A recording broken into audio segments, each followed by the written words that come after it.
And now for the exciting conclusion of Journey of Our Junkers 87 Celebrity. When my son was born, I was down to my in-laws. We had went down there so we'd be closer to the Liverpool hospital where we was where my wife was going to be delivering our son, and we we got in there. Her mother had taken us in, so our car was left. The celebrity was left back at her house. So after she had the baby, my ex-brother-in-law, he went to bring the car into us, and I had forgot to tell him about the steering wheel coming off in your hands if you didn't hold pressure. So he was coming out of Portobello Road, and the first corner he up to, he went to make the corner, and the steering wheel come off in his hand, and he's like, to get her stopped over on the other side of the road. He said, "What is going on here?" So anyway, he questioned us about it, and when he gets in there to drop the car off, and he was like, "The steering wheel come off my hand." I said, "Oh shoot, I forgot to tell you that."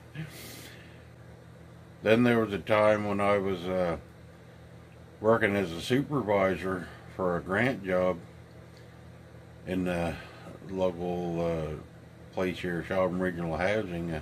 Supervisor over the summer students, and I used to have to use the old Chevy Celebrity there to bring tools and stuff back and forth to the workers and take them from job site to job site, and basically using it like a work truck. Well, anyway, there was one day towards the end of the day, I was just going to pick up some supplies for the following day, so I went into the hardware store with my work order and got everything I needed, and come back out to the car, and I don't know if anybody remembers back in the day, like Chevy keys had the awful habit of wearing out.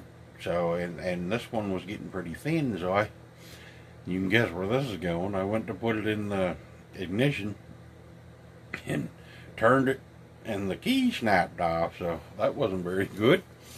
So anyway, I had my tools in the car from working, so I took out a hammer and a flathead screwdriver and a pair of vice grips, and some people will tell you that's all you need to tear anything to pieces.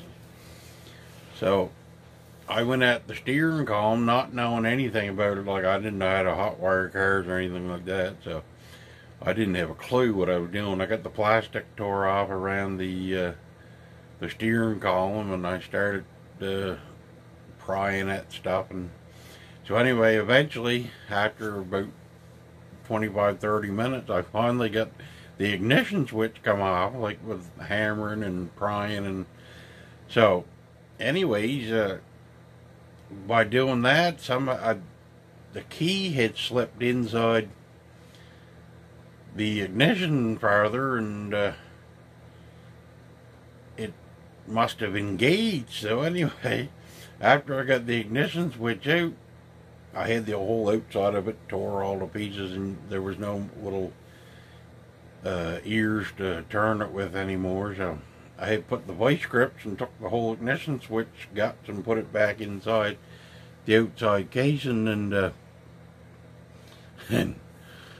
turned it. Sure enough, it started. So anyway, I come home that day from work after I got everything straightened away, and I said to my wife Annette, I said, I got a little bit of bad news here about the car. She said, "Oh, what now?" So anyway, I took her out and showed her, and she wasn't very impressed. But she said, "Well, how am I gonna, now somebody's gonna be able to steal the car?" She said, "You can't just take the keys out of it and go."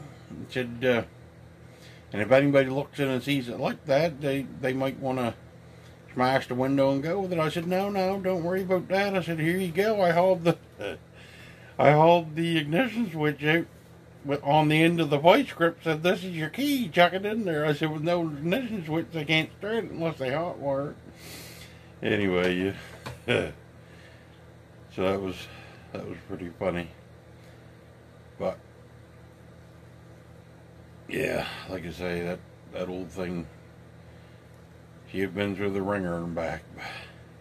Anyway, I noticed this morning when I first logged on to YouTube that I've got 74 subscribers now, and like, to me, like, I didn't even know if I'd ever get one. I just started doing this for my own reasons and just wanted to put myself out there and see what happened, and kind of inspired by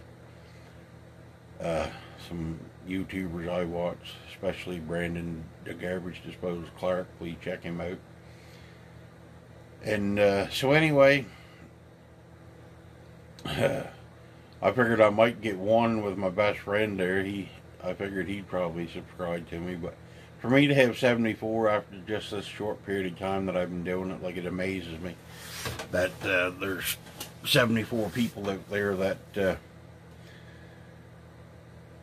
like what I'm doing enough to subscribe and want to watch it again. So I thank you, every one of you, for that. And as I approach 100 subscribers, I think I'm going to try to put together, for my 100 subscriber special, I'm going to try to do like a short, what I'm going to call a sit down comedy special, because I can't stand up. Very well, I can, but not very long. So anyway, yeah, so when I hit 100 subscribers, I'm going to do my, so if anybody wants to see that, please share the videos, and so I can maybe pick up some more subscribers. And I notice I'm getting a lot of views on my videos, but the amount of views is way more than the amount of likes. So I don't know if people not liking what they're saying or what it is, but it's yeah, please guys, if you like the videos, please remember to hit that like button.